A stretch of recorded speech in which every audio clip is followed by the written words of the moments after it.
Okay, we're about to start. Can we all have our seats? Thank you.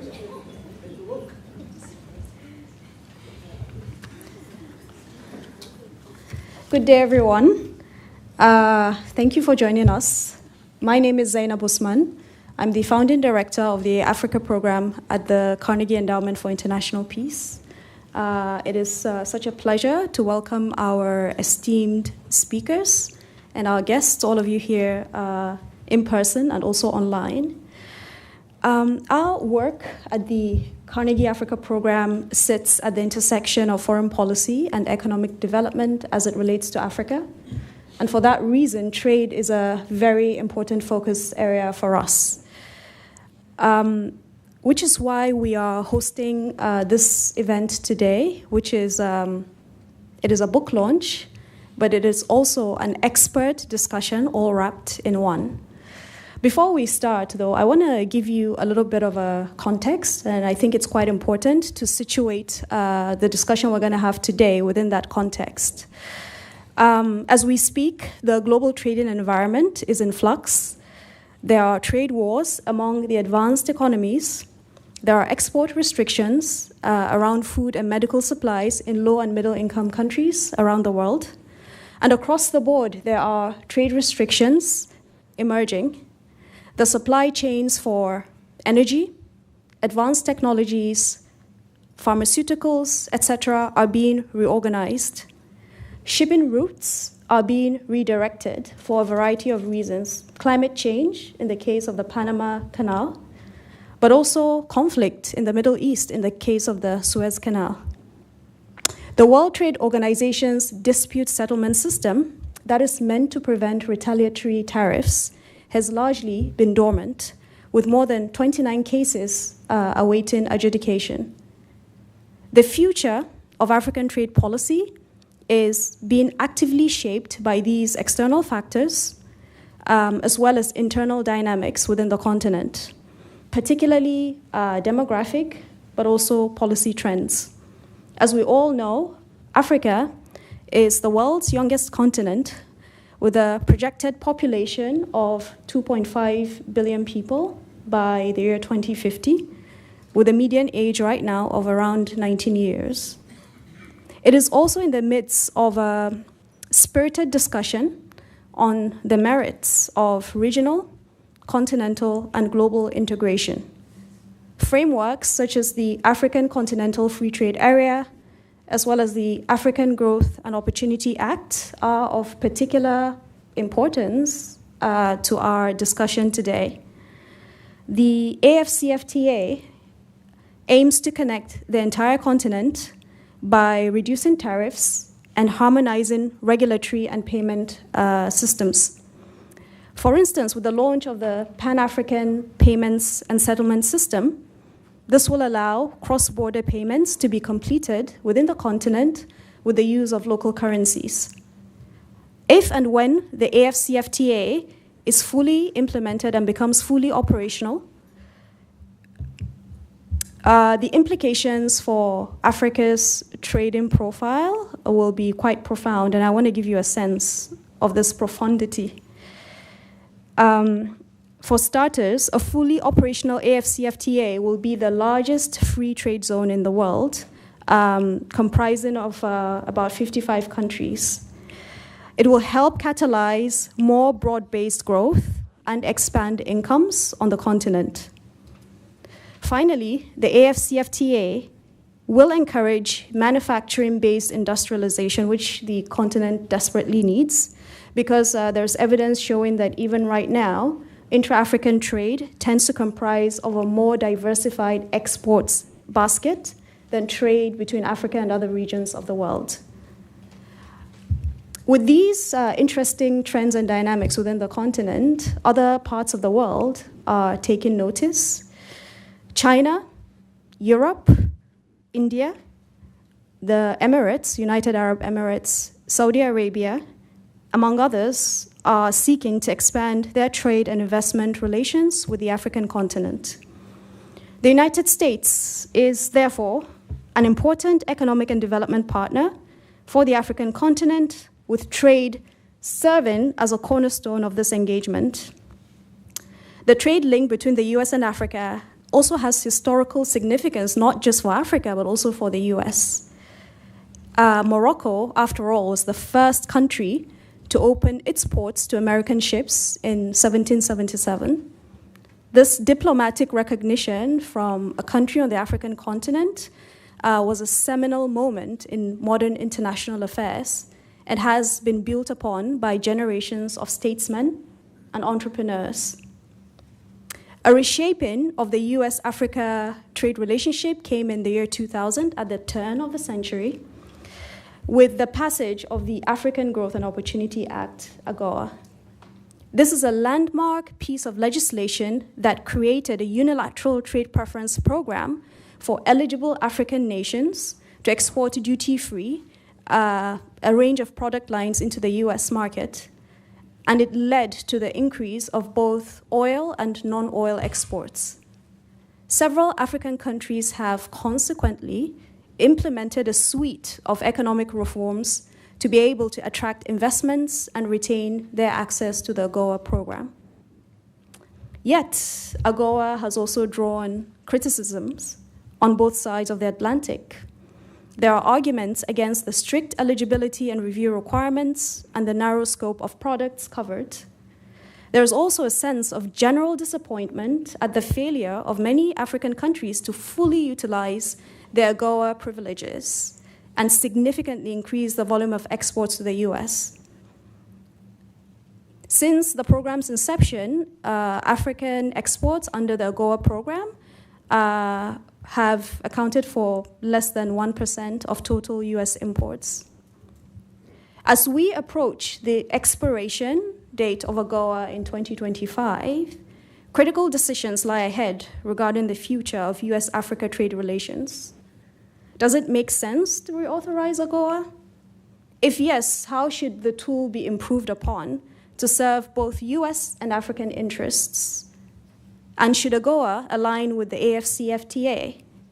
If no, to that first question, should the US simply pursue a few bilateral free trade agreements with the anchor economies in Africa and ignore the rest? Sounds outlandish, but these are vital questions to think about. As the future of AGOA is being debated, the broader geopolitical context cannot be ignored. In an era of great power competition, as some would describe it, and increasing multipolarity, other actors are expanding their trade, investment, and strategic engagement with Africa. With China, for example, being the largest bilateral trade partner for the African continent, with two-way trade reaching $282 billion in 2023. The United Arab Emirates also is now an important trade partner for several countries in East Africa, often being the top number one, number two, number three for a couple of countries there. Russia is rapidly gaining a strong foothold in West Africa and the Sahel. So, sorry I went into a bit of detail, but I thought it was quite important to set this context, that this discussion is not just happening in isolation. And this is really the backdrop to our conversation today on the future of trade relations between the United States and African countries. The Carnegie Africa program is therefore much delighted to host 3 distinguished thought leaders on trade policy. Before we start, I want to quickly go through the run of show today. As I mentioned earlier, this is both a book launch and also an expert discussion. To begin with, we will get insights from Professor David Luke, drawing from his book on how Africa trades. David Luke, just to introduce him very quickly, is a professor in practice and strategic director at the London School of Economics, Firoz Lalji Institute for Africa, where he oversees their program on African trade. He is the former director of the African Trade Policy Center at the United Nations Economic Commission for Africa, where he led the technical work on the African Continental Free Trade Area.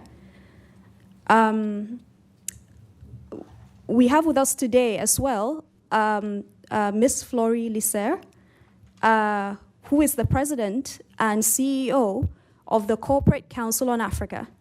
Ms. Liser joined the CCA from the Office of the U.S. Trade Representative, where she led trade and investment policy towards 49 sub-Saharan African nations, sub-Saharan Africa. By the way, we have a policy here where we try not to use the term sub-Saharan Africa because it's quite problematic, but sub-Saharan African nations, and oversaw implementation on AGOA.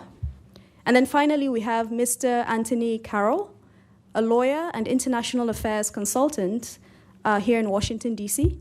He's founding managing director of Acorus Capital, a private equity fund investing in Africa, and senior advisor of Manchester Trade Ltd, a Washington, D.C.-based trade policy and investment advisory firm. In his capacity as an advisor to government organizations and multilateral development agencies, he was quite instrumental in the design and passage of AGOA. So we're going to start now. We will have about 20 minutes or so for Professor Luke to give his presentation, and then we'll invite the other speakers to join us for a discussion, and then we'll open for a Q&A. Thank you. David? Thank you.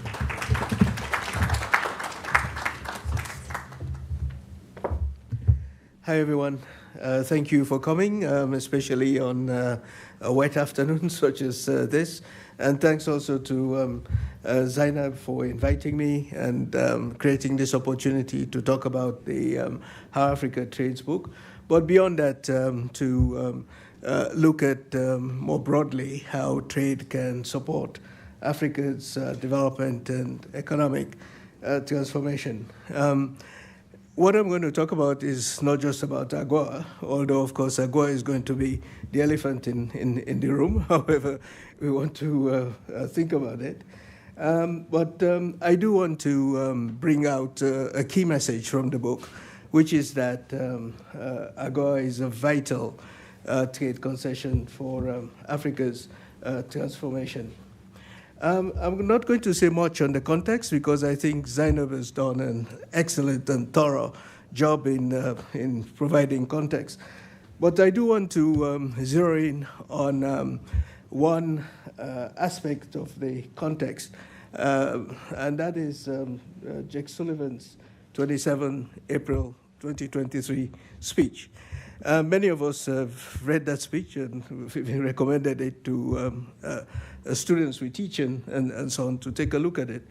But I think he made a very important point, which is also crucial for the way we think about trade policy in Africa. And that is, he argued that trade policy should solve the problem that is at hand. That trade policy, of course, should be based on rules and institutions and so on. But the rules and institutions that we create should not become ends in themselves, but should be a means to an end. And above all else, we should ensure that trade policy is working towards solving concrete problems that we face. So from this perspective, just to make the point that trade is essential for Africa's development, as it has been essential for any country's development. Trade is important beyond the monetary flows, foreign exchange, and so on, because it is through trade that we get ideas, we get technology, know-how, productivity, competition, and so on. And businesses that trade are more likely to be competitive, offer higher wages, create employment and employment opportunities in the formal sector, and also pay taxes. This is very important because you do need an expanding tax base in any country to be able to provide public goods like health, education, and so on. And trade, of course, is the key to unlocking finance for development, managing debt, and all that. And we see, this is, it's very obvious if we look at countries around the world. Several were referenced by Zainab in in her introduction. If you take the UAE, you take China, you take Bangladesh more recently, you can see the difference that trade has made to their economic growth.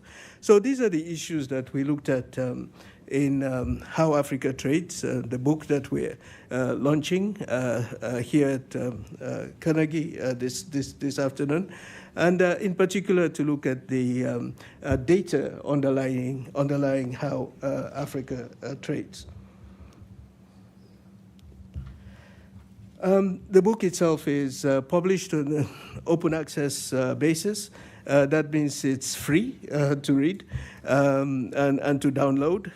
It's a way in which many academic publishers are now trying to make books available to as wide an audience as possible. And in this case, we wanted this to be a book that is read in Africa especially. And I'm very pleased to say that we have been getting feedback, because you can tell where the book is being downloaded. It's being downloaded in places like CAR by one person in CAR.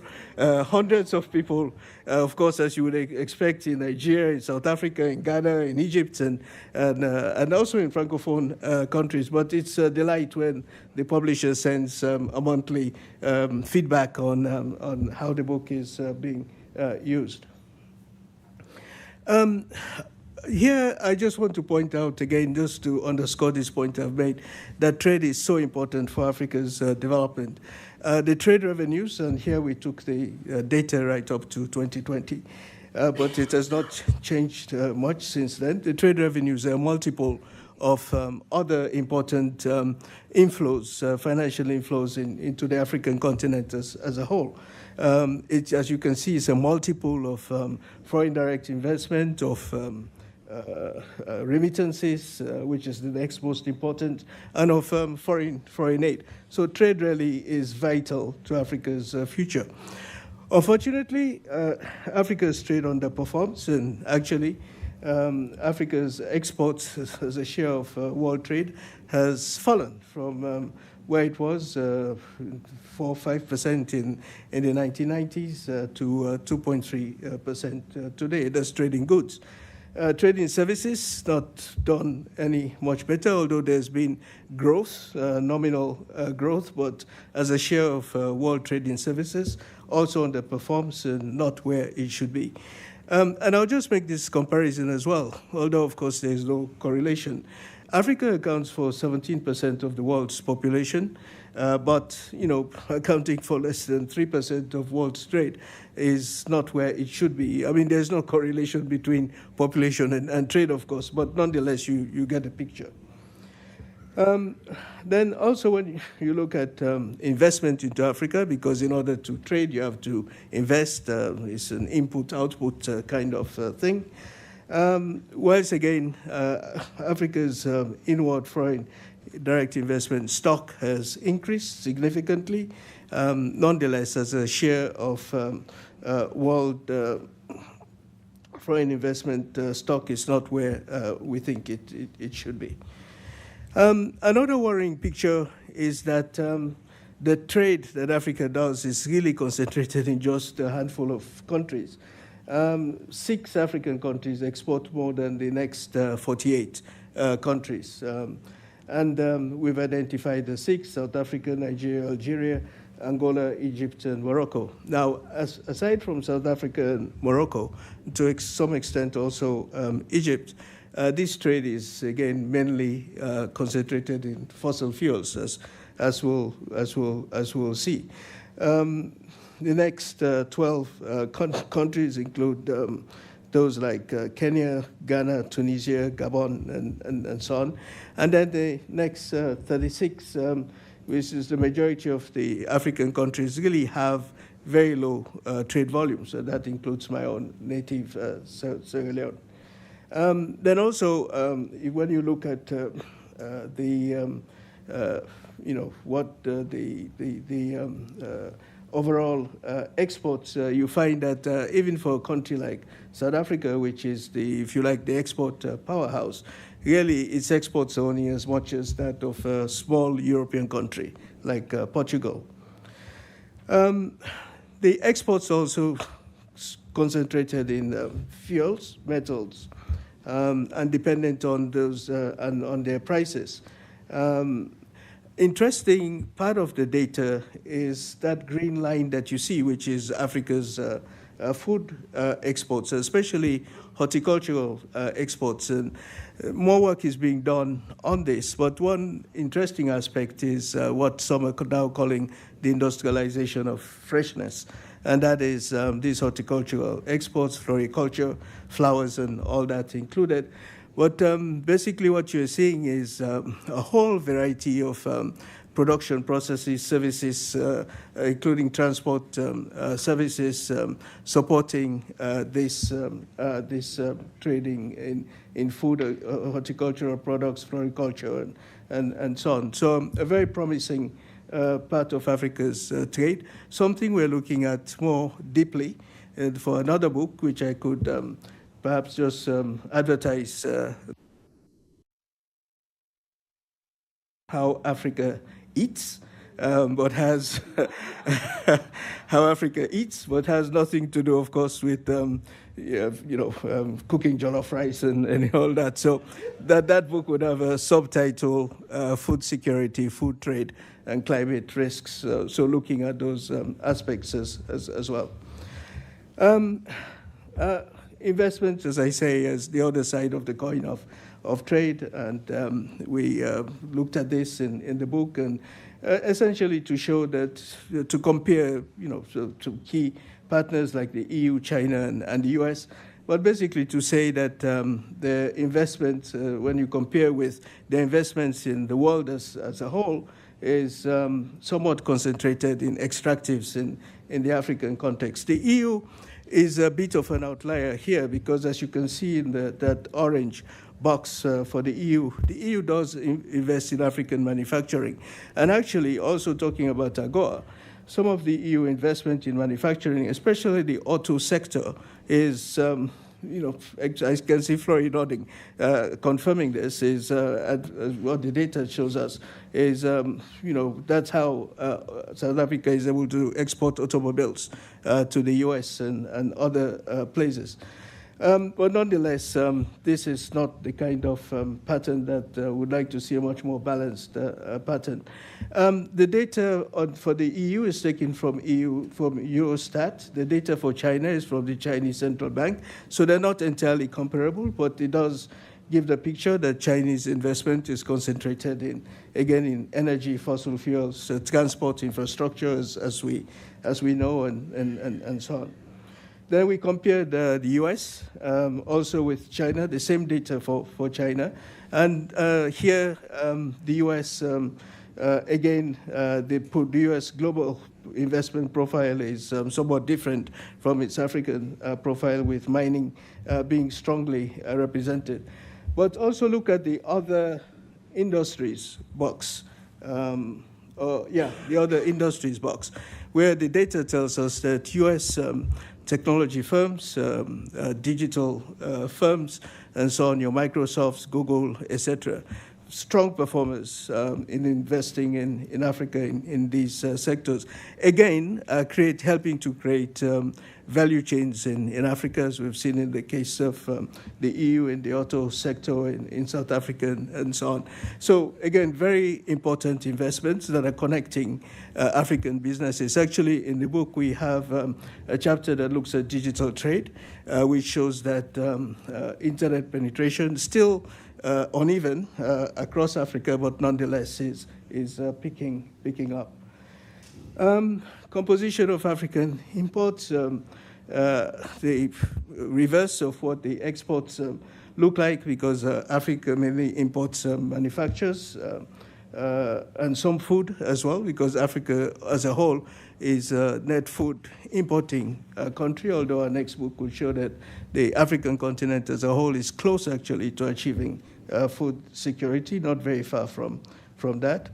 But also this interesting point which comes out of the data, and almost astonishing and startling point, that when Africa trades within itself, there is a higher proportion of value-added goods than when it trades outside the continent. So you do find intra-African exports having strong representation in value-added goods compared to compared to extra-Africa exports. When it comes to who Africa trades with, here we wanted to solve this mystery of who is the continent's largest trading partner. It was one of the questions we wanted to answer. And based on IMF DOTS, that is Direction of Trade Statistics, what we came up with is that the EU is still Africa's biggest trading partner overall, that is looking at the entire continent. For individual African countries, China is China emerges as a bigger partner. So in aggregate, at least what we saw on the basis of dots, because we also know that you could get a different picture if you look at the UN Comtrade data and so on. But we thought that the IMF dots which relies on what the central banks report in relation to balance of payments and so on, is the data to look at. And so this is the profile that we came up with. Exports to the US, as we know, is very low. And Africa also accounts for just over 1% of the US's global imports. Then we also looked at some of the partners, trading partners, their policies. And I think this map just speaks to how the EU has basically carved up Africa in this way with the Mediterranean agreements for the North African countries, the EPAs, the GSP, the GSP Plus, and so on, which we explain in detail in the book. The only point I want to make on this is that at the time also when African countries are trying to integrate, it makes it difficult to achieve regulatory alignment when already you have this carving up in this way.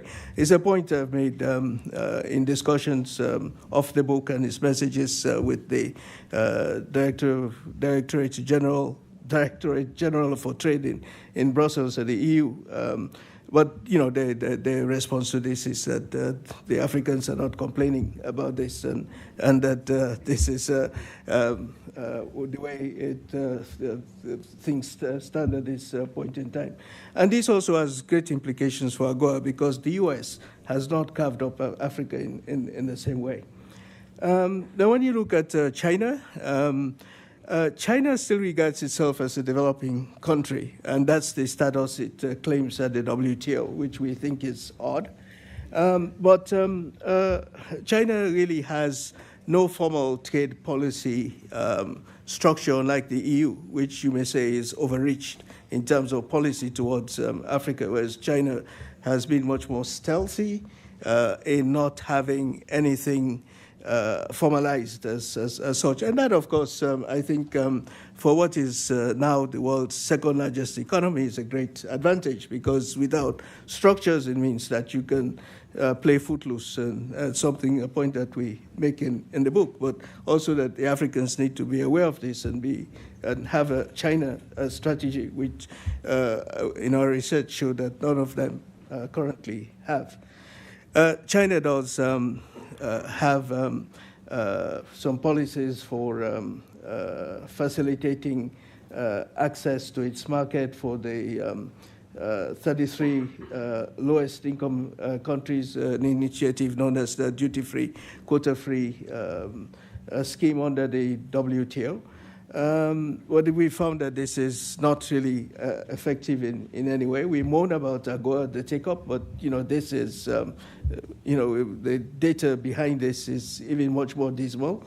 And in response to some African complaints for specific episodes, Tony and I, and just before this, we were talking about the issue of avocados, and he gave the South African example of wanting to export avocados to China, and in the book we discuss the Kenya example of that. So China has these green lanes which are supposed to facilitate this export.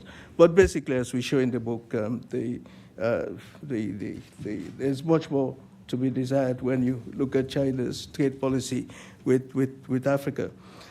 I'll not say too much about AGOA because everybody in this room knows the story of AGOA. But I'll just underscore one point from this slide, and that is that the U.S. did go to the WTO to get a waiver for AGOA, which we thought is a very important initiative to take, because the WTO does not allow discrimination in favor of any group of countries, but the U.S. managed to get that waiver, which we think is something that other countries should follow. I'm going to go very quickly because I know I'm running out of time. You know the story on AGOA, dominated by oil exports. U.S. investment also underscoring that. This was some more data I looked at after the book was published, just to show that for these 7 countries that we looked at their trade with the U.S. before AGOA, when AGOA was adopted, and in 22 years since.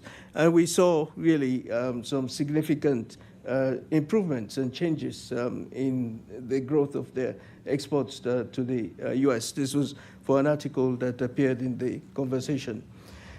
Then, of course, AGOA has helped with textile exports and so on. In looking at the WTO, the point I wanted to highlight is that because of such small share of global trade, Africa really is not a threat to anyone. As you can see, no cases, Zainab referenced cases that are waiting to be heard at the WTO. Only one African country currently has a case at the WTO, which is South Africa on citrus fruits against the EU. But Africa basically is not a threat to anyone.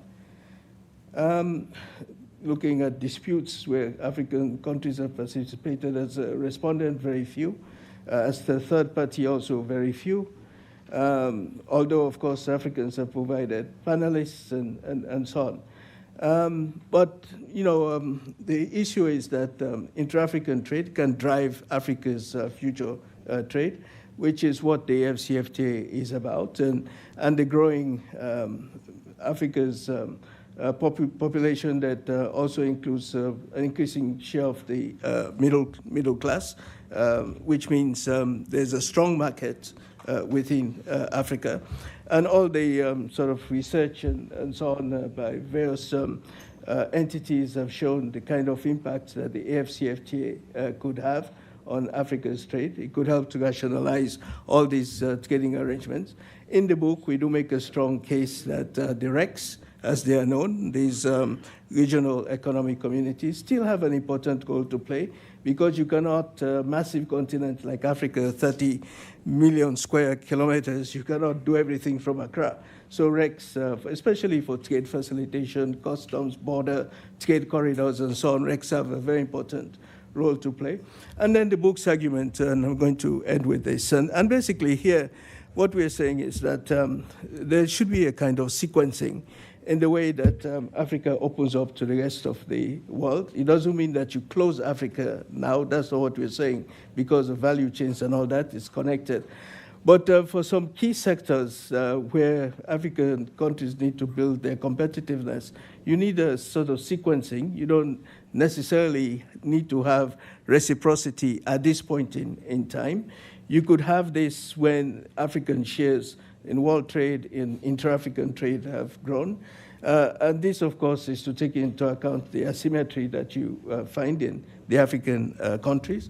At the same time, the Africans themselves have a lot of work to do in business facilitation, trade facilitation, business reforms, need to be much more strategic in their negotiations with partners and so on. Just reading today that one country sent a delegation here to Washington to sort of lobby for AGOA and various other things. And this country's delegation arrived when Congress was out of session. So, you know, you need to be strategic, speak with one voice, be strategic, and so on. These are some of the points that we make in the book.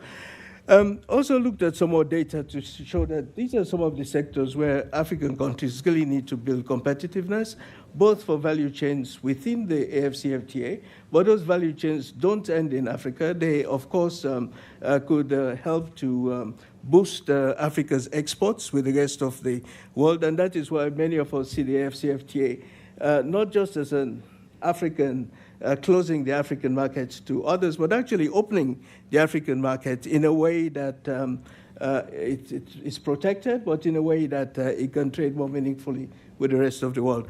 My time is up. I'm seeing the flag waving over there, but thank you so very much for listening to me, and thanks again to Carnegie for giving me this opportunity. Thank you so much.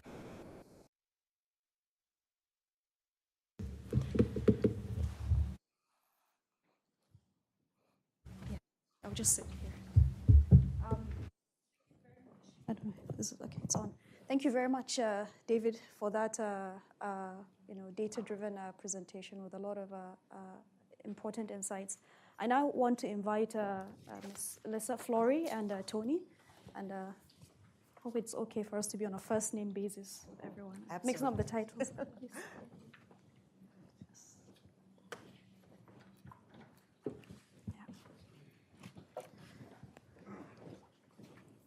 Good job. Okay, so I want to start with David, and this is a follow-up question based on one of the last points that you made. I remember reading the book too. This was clearly articulated in your concluding chapter that Africa needs, I'm paraphrasing here, like a pro-development trade deal. This should define its economic and trade relationship with the advanced economies and the high-income countries, more or less. I think it's a powerful and compelling case you are making. One then has to wonder about the political feasibility of implementing or following through with this recommendation of yours. You started your presentation by referring to the speech made by the National Security Advisor, James Sullivan, and our neighbor here, Brookings, where he made it very clear, and I think I'm going to quote him here, that the tariff reduction project of the 1990s is basically over. That is not what should define trade relationships in the 2020s going forward. You look at the European Union with various initiatives, but I want to single one in particular. You've written about this too, the Carbon Border Adjustment Mechanism, which is also very, very interesting and has certain protectionist elements.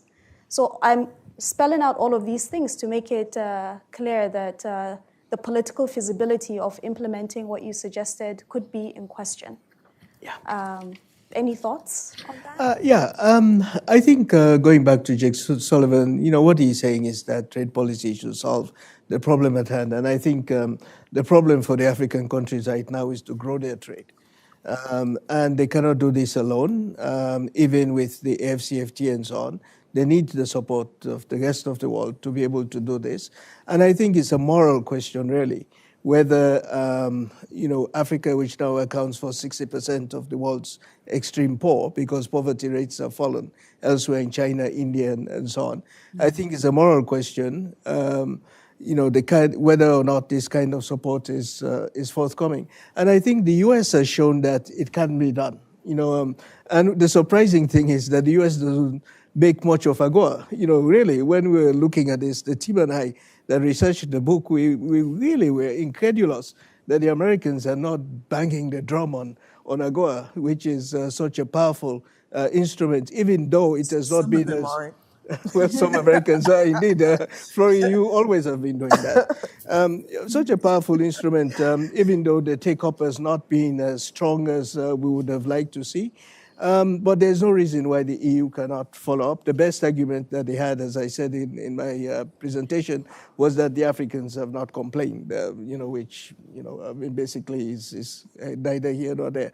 I think China should be doing more, actually, and we call that out in the book. It's the second largest economy. So I think there's been a lot of emphasis on Chinese investment, on deals for infrastructure, for minerals and so on. But I think this area has been overlooked, and it's an area that we need to shine the spotlight on. So the short answer, Zainab, is that I think is feasible. It's not even a question of political will. I think it's a moral imperative, just given, again, the demographic time bomb that is awaiting us, the rest of the world, as the Africa's population, the projections in the next 20, 30 years. So I think it's a moral question. And on this, the US has the moral high ground at the moment. Yeah. So I want to come to you, Flori. I'm picking up on what we just heard from David, but also some of the data he presented and what is in the book. So one of the key points that I thought was quite striking in support of AGOA was that when you look at the decomposition of exports from Africa to the US and to China, you find that exports from Africa to the US tend to be more diversified than exports from Africa to China. Absolutely. At the same time, the aggregate trade volumes, export volumes in particular, from Africa to the US have basically stagnated in a sense. Sure, there are some increases in a number of countries, but it's just like a general flat line if you plot this on a graph. So this then leads many to think that there are things that just haven't worked out as expected with respect to AGOA. And in the discussions happening right now in DC, but also important fora such as the AGOA Forum we both attended. I think nearly all of us here were there in South Africa.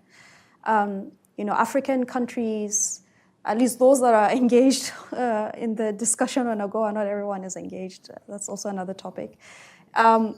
They have very clear things that they would like to see in a renewed and revamped AGOA.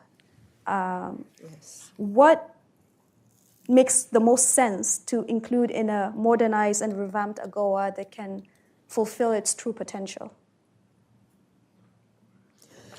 Well, so let me start by saying just a couple of things to throw out, at least from my perspective these many years.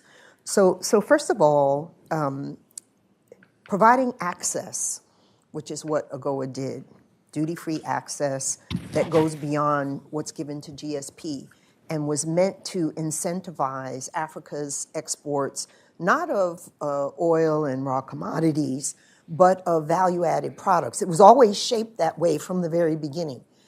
So even though there was an increase in oil and commodity exports to the US from Africa, we should not think about that's what AGOA was intended to do.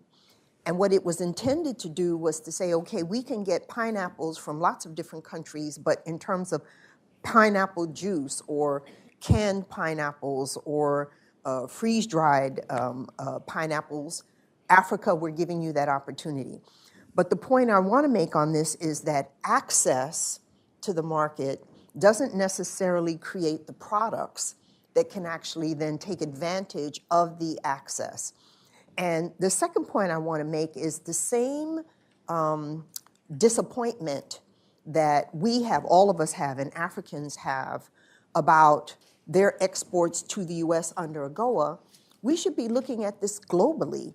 They have had the same issues everywhere. And to me, the issue is why.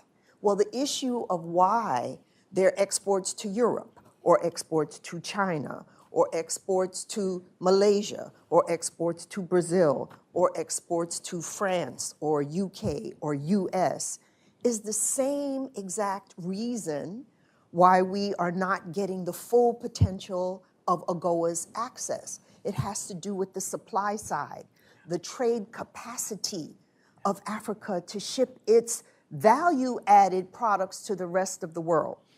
Another sub-point of that is when you look at the composition of Africa's trade with the world, with the exception, as David said, of trading with each other, it's largely the same.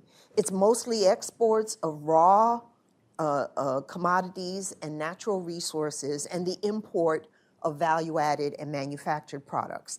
And I would say, and this is a good point that you've raised, if you look at some key products that Africa is making now and exporting, let's even talk about apparel.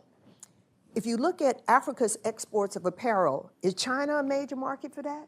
Oh, no. No, no, no. The U.S. is taking far more in terms of Africa's apparel. Look at another one, automobiles. If you look at Africa's top export markets for automobiles, is China one of them? No. And there's a reason for that. So it's not just that China exports and trades more, with Africa. You have to also look at what is the composition of that trade. A sub-point of that is everyone in the world now trades more with China than they did 20 years ago. So it's not just about Africa is trading more with China. It's also true. Look on all your shelves in all the stores here. I travel to Europe. I travel to Latin America. You go in the stores, you open up, look at what's being sold. Lots of it says made in China. How did they get from where they were 20 years ago, 30 years ago, before they were WTO, acceded to the WTO, and where they are now? Their development depended on being able to export more of their value-added products to everybody, not just to Africa. So I think that that's something that we have to focus on. Trade capacity building, very, very critical. I like what the USAID funded trade hubs were doing with very, very little money. I have said over many years, we must increase the amount of trade capacity building support if we want to see more products come in under AGOA. I knew that, 15 years ago I was saying that. I'd come back from Africa visiting factories, and I was like, they can do it, but they need more technical support. They need more support in manufacturing capacity and industrialization, and that's what they needed. So, I could go on forever. I think the last thing I will say, because I haven't mentioned something that I think is a game changer, which is AfCFTA. And we're in a period now where the ability of Africans to be more engaged in regional and global supply chains. A lot of things broke down during COVID. A lot of people are looking for supply chain resiliency, they call it now, which means you don't want to just be producing semiconductor chips in 3 countries at 5 factories, right? Why not invest now in Africa to produce those semiconductor chips? And I remodeled my kitchen during COVID. It took me 9 months to get a new microwave. I'm like, what? So could Africa be important in that? If we were investing in Africa's production of white goods, of all sorts of value-added products, of pharmaceuticals, we would be helping ourselves because we would be creating more diversification in supply chains, more resiliency in our supply chains. And AfCFTA provides the incentive now for people to look at Africa as a complete continent, from north to south and east to west. You are able to now use what they're doing for each other and lowering trade barriers to each other to say, okay, I don't need to pick where I invest in. I can invest in a particular supply chain in Africa and get all the things I need from across the continent. So I'll just stop there. I think that we need to look at all the tools we have in the toolbox. We need to extend AGOA. We need to do it now. We should have done it last year. We need to support AfCFTA. We need to look at arrangements with Africa that go beyond AGOA, free trade agreements, the U.S.-Kenya Strategic Trade and Investment Partnership, bilateral investment treaty. We need to do everything that we can do with all the tools that we have at our, at our disposal. Thank you. Instead of just trying to put everything into AGOA. AGOA is one tool. Let's make it better. Let's extend it now. But let's look at everything that we can do with Africa, especially now that they have AfCFTA. And I will stop. Great. Those are very comprehensive remarks. Let's think beyond AGOA, but AGOA is still very important. There are two points I want to follow up on. One I'll follow up on later, which is on trade facilitation and trade capacity building. The other one, which I'll follow up on now, but I want to throw the question to Tony, is around supply chain resiliency. Just as an interesting tidbit, the United Nations Conference on Trade and Development, UNCTAD, they recently did a piece on the disruptions in the Suez Canal and the Panama Canal. They have a very nice infographic. With the Suez Canal, you can see in real time how ships are being diverted from, the Red Sea to like the Cape, Southern Cape, which is an interesting opportunity for South Africa with respect to just providing port services and refueling services there for a number of ships and things like that. So something I thought to mention. But to Tony, speaking of supply chains, with the energy transition that everybody is talking about, that preoccupies the minds of a lot of policymakers, a lot of minerals and metals will be needed for the production of clean energy hardware. Critical minerals, as they are called, battery minerals, strategic minerals, transition minerals. African countries are richly endowed in some of these minerals and metals. The exports of commodities has been an important feature of Africa's trade relations with the rest of the world. Indeed, we saw that data presented by David. Then the question is, could AGOA be a useful tool for African countries to harness the new opportunities that could arise as a result of the imminent current and I think imminent growing demand for these minerals and metals for the transition? And if yes, what makes sense on this front? Sure.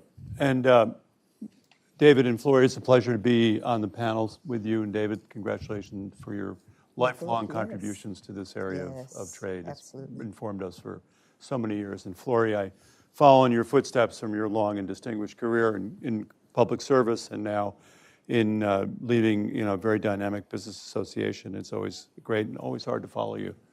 But I think we have to take a step back and look at where we were 27 years ago when we were putting this AGOA together. And I was fortunate enough, along with people such as Steve Landy and Mike Williams and others, to be involved in how we could sort of brainstorm our way into something that looked like an agreement that we could get passed in Congress. It took us longer than it should have for a variety of political reasons, but we finally got something that satisfied most of the people's objectives. Charlie Rangel used to say, let the perfect be the enemy of the good.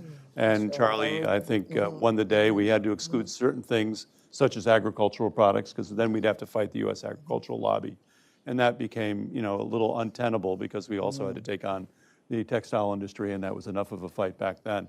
Yeah. But I think we also need to reflect upon the fact that lots of things have changed in 27 years. Right.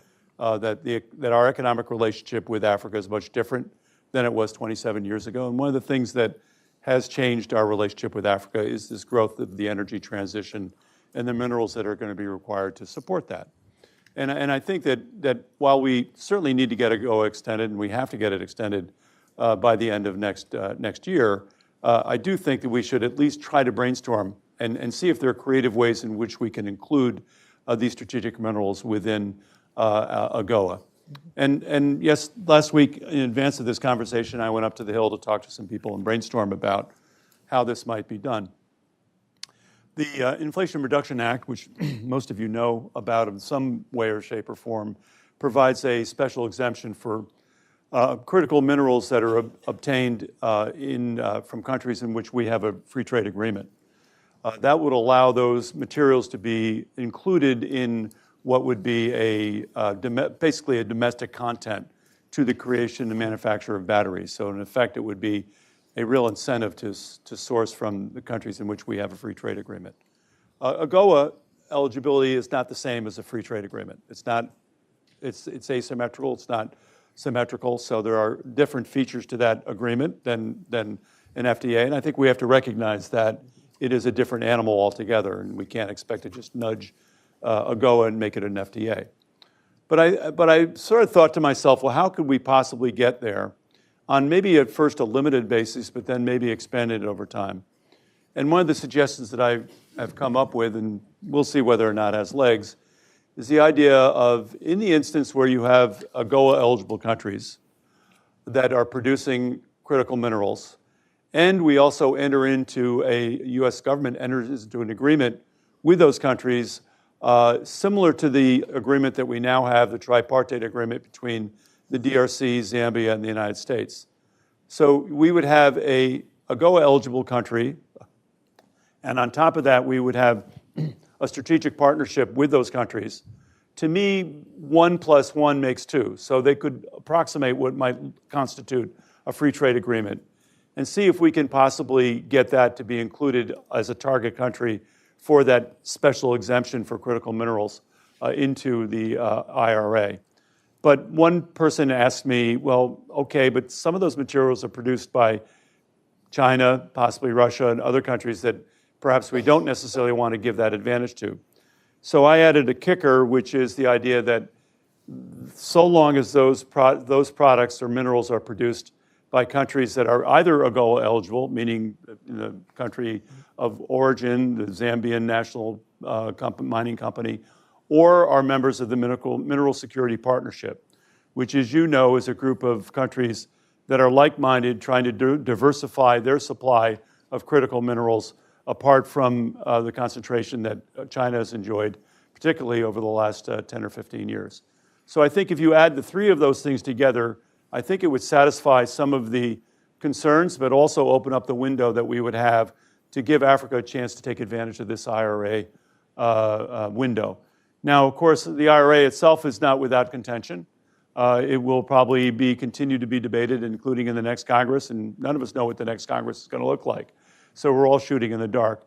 But in any way, I think it's a novel idea, a suggestion in which we could possibly start bringing in and maybe expanding it to Namibia's lithium, or maybe graphite from Mozambique, which, as you now know, is being transported to the United States for value addition in Louisiana. So I think there are creative ways in which we can pursue this. But I think I'll share Flori's concern that we don't want to wait around forever. If we have a window of opportunity to pass AGOA, even if it isn't a perfect bill, we should take advantage of it, because we don't want to disadvantage those industries and countries that are now benefiting from it. Great. So could I just Sure. jump on the critical minerals thing for just a moment? I think this approach is a great one that Tony is proposing, because it deals with sort of one aspect of the critical minerals opportunity that we should try to create for Africans. But the other piece that I think is really important, which is the whole point that most of their critical minerals in Africa are going to China and other places for value addition and beneficiation. The batteries that are needed for the electric vehicle world, even though it seems to be tanking at the moment, but all of those products, or batteries that are needed in general, the products from Africa are essential, are critical. The critical minerals are critical for China to be able to increase its own production of those products that depend on them, right? So I would just go back to the point again, let's also be focused on how do we incentivize beneficiation and value addition of critical minerals on the continent. The Africans have the products. They're the ones with the majority of it. Why don't we create the incentives to investors, whether U.S. investors or other investors from around the world, to produce the batteries, for EVs or anything else, and everything else that we do with critical minerals. They go into a lot of things. But I just think that that's really important, in addition to this feature that Tony's talking about that gets at kind of one piece of this. But if all it's going to do is have the products from Africa continue to go out of the continent, Unprocessed. I'm like, how does it help us? Absolutely. It helps. I'm not saying it doesn't help, but you know what I'm trying to say. So, I mean, Sorry. any discussion on minerals is, it's bound to elicit a lot of excited responses. Certainly here in DC, that is like the topic du jour. And, even for us here at the Africa program, we did publish a report last year on basically talking about this. I didn't want to, overflog the report. I think I've done it too many times already. So I do want to add something to the mix here, and then we'll move on to the last question to conclude the panel discussion, because I know people have, our audience here, people have, they want to contribute. It is true that a lot of minerals and metals critical to the energy transition are making their way to Chinese refineries. But China has also started investing in refineries in African countries. I think it's something that we often forget or are not very aware of. A lithium refinery was opened last year in Zimbabwe. I know there are plans underway for a few more refineries and processing plants. But the key issue here, we're not seeing as many refineries and processing and the investments from the U.S., from G7 countries, and from basically Western countries more broadly. So how can that be, those investments be incentivized and be encouraged? Because if you do have the processing and refining happening in African countries, then that could be a way to offset the imports domestically here of refined minerals from places like China. Right. If you do more of it in Africa. Exactly. For a variety of reasons, we can, think about the, International Division of Labor, what parts of the world have a surplus of labor that is fairly low skilled and can do certain types of work at certain segments of the value chain. I think it makes sense to do that in Africa. Right. So there's a lot there. We can take that up in our next discussion. Next discussion, absolutely. So just to kind of conclude this discussion now, and maybe it's a question I can throw to everyone, let's look at the African side here. If one were to look at the performance of exports under AGOA, however which way you want to characterize that performance, it hasn't been as great as we would like it to be. And a key reason is that you look at the utilization rates of AGOA across a number of countries, at least the eligible countries, not that high across the board. I think somewhere in the region of 15 to 18 countries have AGOA utilization strategies published. The vast majority don't have AGOA utilization strategies. So what can be done on this front? This is coming back to the trade facilitation, trade capacity building point that Flori made. And I want to pose that question first to David. Yes, it's not an AGOA-specific problem. It's a global problem for Africa, the trade relations with different parts of the world. Absolutely. Whether it's in terms of the volume, whether it's in terms of the export concentration, there's just more work that needs to be done. What specifically, what policy initiatives can be done, can be implemented with respect to trade capacity building, trade facilitation? Thanks for this question. I'm on the board of Trademark Africa, which works to overcome all the bottlenecks in regard to the trade facilitation, customs, border, supports trade reforms as well. And so all of those are going to be critical. And in the book, we make this point. But I also think that investment is key. Investment is really what will also move the needle, and this is why I thought that the discussion we've just been having on critical minerals and some of the initiatives that are emerging to do beneficiation on the ground and so on are going to be important. But if you think about it, even for the apparel, where you've had exports in that sector, it's been driven by investment. Think of Ethiopia, think of Gap, think of Levi, those sorts of investments in producing apparel in Ethiopia and so on. So I think investment has to be part of the picture here. And I know that, the work that you do, Flori, is very much to get American businesses also investing. You referenced, a whole range of products that could be produced in the context of the AfCFTA and so on. So I think that has to be the next push on the AGOA as well. But investment is key.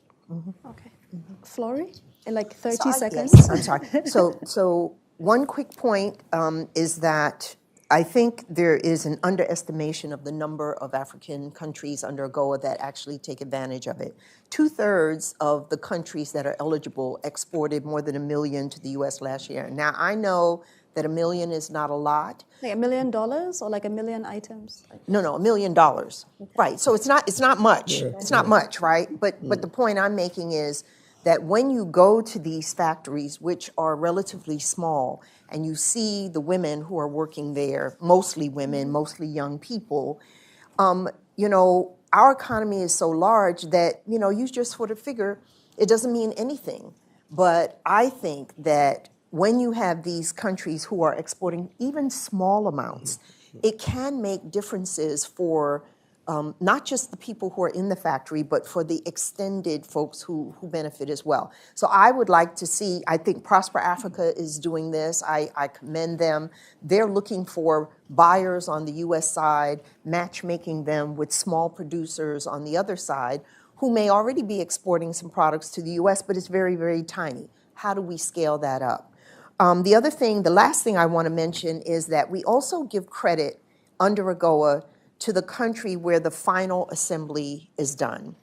And we're always going to do that in trade because basically, you open up a car and there are parts in there from 15 different countries, but only the country where it was last assembled actually says made in. So it says made in US, made in, Japan. But lots of other parts went into it.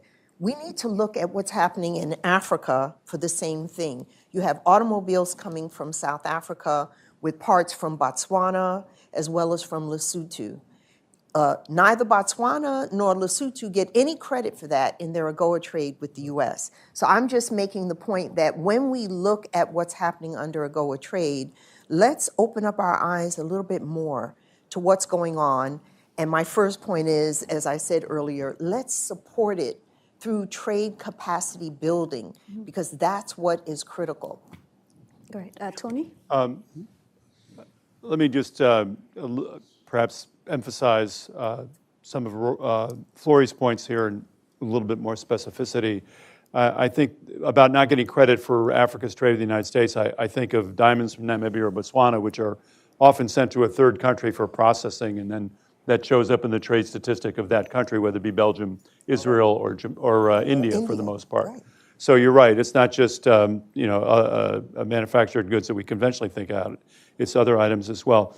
I think one of the things that, as a person who's worked with all of the trade hubs in one form or another over the course of an arc of 20 years, I don't think the trade hubs get enough credit for having played a role in Africa being able to trade within itself. I think a lot of work that we did in administrative reforms, identifying bottlenecks, whether they be physical or administrative, was hard work that the trade hubs did. When you say trade hubs, what are you Trade hubs were basically trade assistance, regional trade assistance organizations that worked with producers and governments in trying to facilitate trade across borders. Under AGOA. Under AGOA. And we have to recognize that AGOA is not just a trade bill, it's also a development bill. And I think we don't get enough credit for the fact that there was a lot of development impetus behind AGOA. And I think that the trade hubs were instrumental in having Africa appreciate or increase its own intra-Africa trade. But I think one of the sort of convergence of the Africa Free Trade Agreement is certainly an opportunity for Africa to expand its market sizes and to also expand value chains across borders. And I think our efforts to try to facilitate African trade now need to take a look at a broader aperture, not just a country by country, but we really need to start focusing on intra-Africa value chains.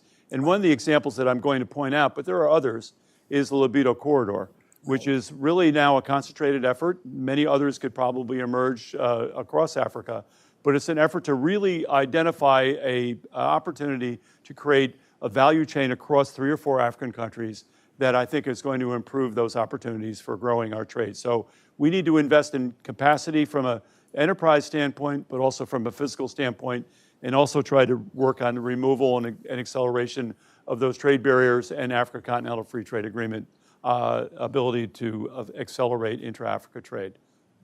Okay, awesome. Please, a round of applause.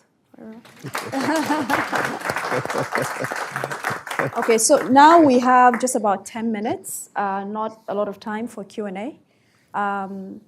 We're probably going to do just one round, so we'll take all of the questions and then hand them over to the panelists and see which ones they respond to.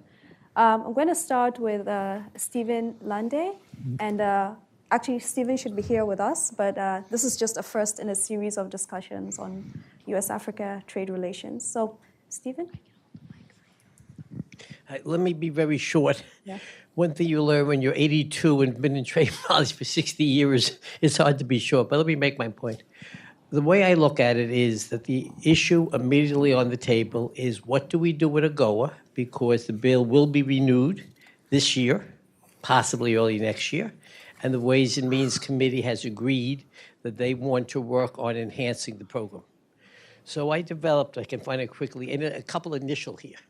And I call it 2 unrelated words, but they are grace and they are CAR. So if you remember the word grace and CAR, you'll know the 8 types of, I'm sorry, it's not a question, but the 8 types of improvements you want. So for example, in agriculture, you have to make sure you have that you have the cocoa included. Processed cocoa now you can't ship. You can ship raw cocoa or cocoa paste and so on. You have to make sure the country program is renewed. There's a 20-year proposal now from Senator Kennedy. We ought to focus on that particularly and so on. You ought to work on origin rules. That's probably the most, even go faster. Probably the origin rules are extremely important there. You have to deal with conditionality. You can't be taking countries off for no reasons. I want a national economic interest test. Let me stop there and say that hopefully I'll get a paper maybe together with Carnegie out that will explain what grace CAR is, and I'll be more than happy to explain that. Let me just correct one point that Tony made in our proposal for the critical minerals. The current rule is that, if you made AGOA countries eligible like FTA countries, the minerals have to either be manufactured or processed or mined in an eligible country, but it cannot be processed in China. So in other words, it would only be eligible for minerals that are mined in China and processed who knows where, or else, let me stop. And then the thing that's important is the best kind of a value ever saw, because if you have that electric battery in your car produced from African components, you save $3,750 on any time you buy a car. So that's a very important addition. Thank you. Thank you. I know we have ambassadors, Ambassador Hilda Sukamafudze and Ambassador Mensa Williams from Namibia. I don't know if you want to say anything before we go to other. Sure. Thank you. Please let me first thank David for your work. Thank you very much. I appreciate it. And also thanks for the invitation. Just to be quick, regarding critical minerals, I'm the ambassador of Mali. We have discovered a big deposit of lithium in my country. Since I've been here, I've been talking to the State Department of folk there to try to attract investors in my country. But so far, I get only complaint. What kind of complaint? China is there. China is there. But if you drag your feet, of course somebody else will be there. We need partner to do business. That has nothing to do with policy or politics. China is there, Australia is there, and we have more to offer. So if there are more investors interested, they are welcome so far to come to Mali.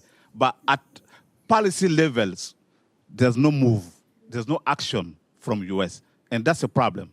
So you're going to keep talking here, and more you're going to talk, more you're going to lose out, because we need action. Thank you. Thank you so much. Maybe, Mira, can you? Yes. Okay. Yes. Thank you very much. I also just wanted to say thank you very much. It really was indeed insightful from Zainab up to the end. And I'm also very happy about the book. I will surely make it an effort to read and to make more people to read it. I agree with most of what was said, and my colleague have just also reinforced the issue of when you try to engage. I know the volumes are not there. How do you get to the volumes? The volumes will only come if we have the understanding and we are negotiated with also as a unit as Africa. We are getting segregated and people are trying to, like the US, let me be frank, the US is trying to actually capitalize on certain countries and by that dividing our unity as Africans. And then the issue of China, I'm also so finished and done and upset that when the US start with you, it's just China. Now, I say the following in conclusion. China treats us with respect and with equality. China allows our leaders to be leaders on the world market. But other people want to dictate to us, and we in Africa shall not take dictation. Then we will trade amongst ourselves because we can go further together as Africa. Thank you, Ambassador. Thank you very much. When all has been said, and I think I'll take it from there, to say Africa is worked so hard, came up with policy frameworks to say we want to be at the world stage. And today we're celebrating African Union is in the G20, and some call it G21, I don't know.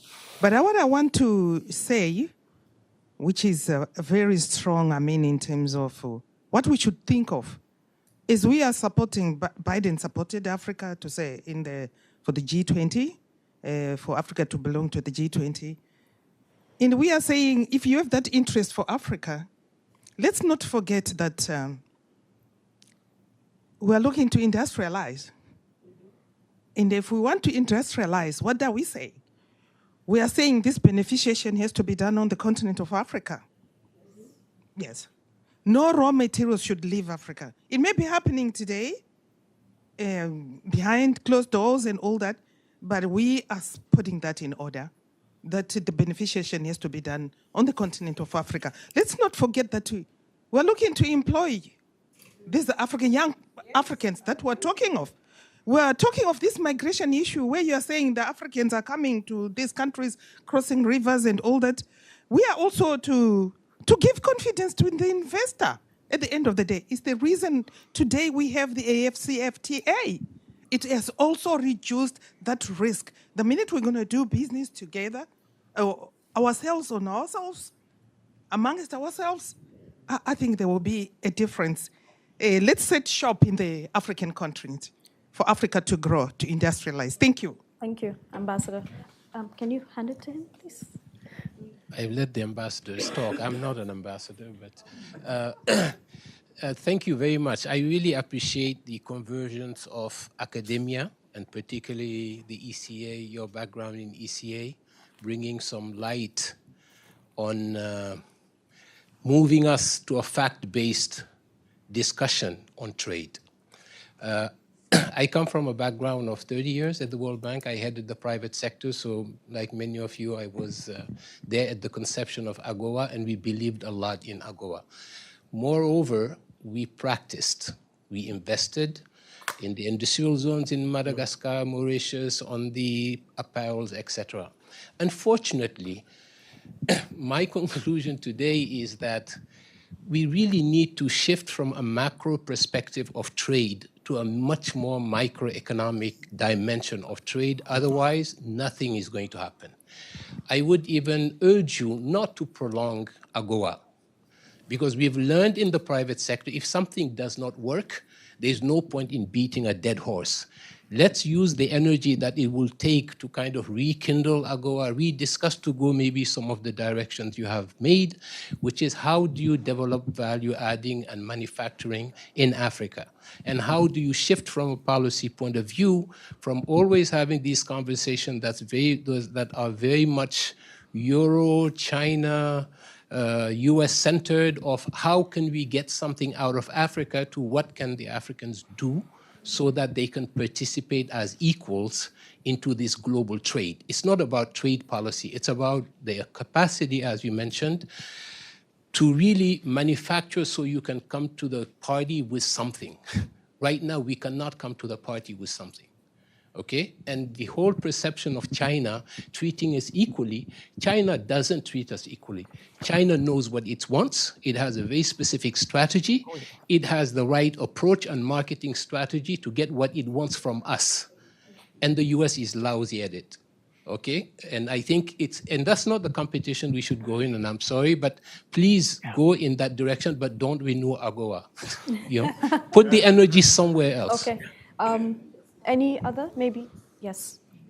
Maybe her and then her, just those two last questions, and then we'll have to wrap up. My name is Fenou. I'm an international development economist, and I'm originally from Madagascar. I wanted to ask a question on the review of the global financial architecture. How do you see the relationship with trade as well? That, the composition of trade should not be the same as how it was during the colonialization, all the colonial products and so on, but also to look at the trade finance. It's not just trade facilitation, but the trade finance. And then when you talk about trade hubs and going into the micro level, how do we see if someone wants to export products? I think they're lost. They don't even know how to do at the practical level. We do all these policies, but I think for the people to do it at the ground level, it's very difficult. So if capacity building. Yeah. So one last question over there, and then we'll wrap up. Thought I saw someone's hand up. Yeah. Okay. I thought they were going to answer. Hi, my name is Anwalika Oputa. I am the owner of Relate Media Group. I'm a storyteller. I'm a producer, and I'm very interested in everything that has been discussed today. My question is a little bit more high level. As a Nigerian American, someone born, raised here, but spent time living on the continent, what can I do as a private citizen, as a business owner, to get involved in terms of trying to help develop some of the things we've discussed today, whether it's manufacturing, and also with the lens on human capital? I work with a lot of African talent. I get them jobs here in the US. I feel like what more can we be doing to make sure that human capital is being, considered and getting people jobs on the continent as we think about developing? Excellent. Thank you very much for all the questions. So we can, Tony, do you want to start? So let me address the mining issue. And then we conclude. What I think is obscured often when we look at U.S. as an investing in mining, the U.S. really only has a handful of large mining companies.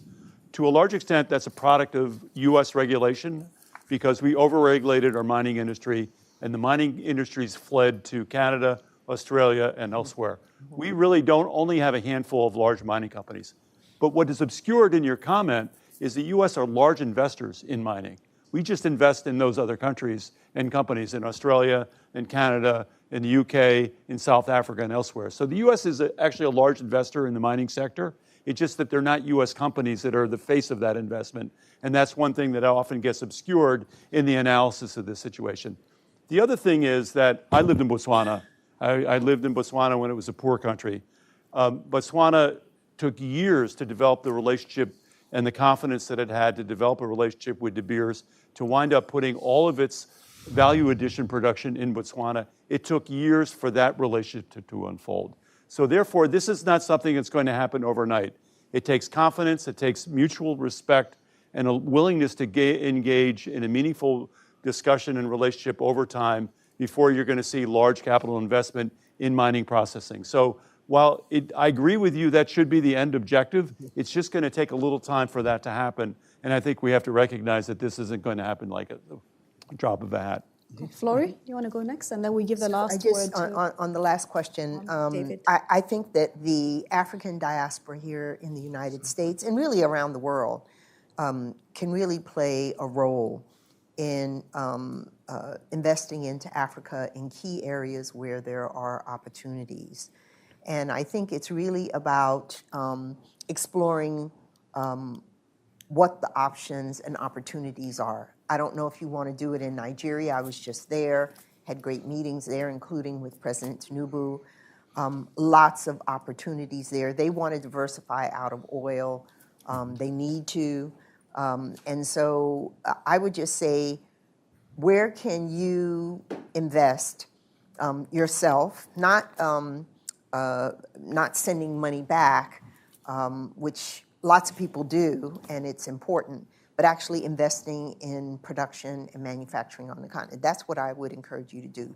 You know, find the people in Nigeria, the women who are producing the shea butter and shipping it out in raw form. Go there and help them to add the lavender and the, you know, whatever it is that needs to go to it and ship it to the U.S. Come over here, talk to the people at CVS and Target and all these other places, because I've met other women, you know, who are doing that. That's what they're actually doing. They're bringing in products to the U.S. and they're using their African heritage and connections to actually do that. And it's helping tons of people on the continent, as well as helping them as entrepreneurs here in the U.S.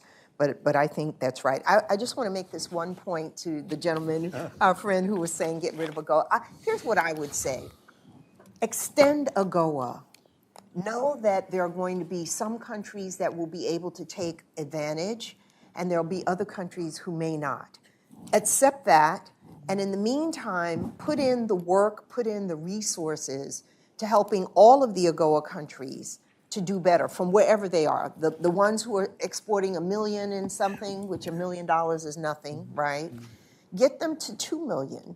The ones who, like Kenya, are exporting, you know, 400 and some million in apparel, get them to 1 billion, right? But let's look at what we can do with the tools we have.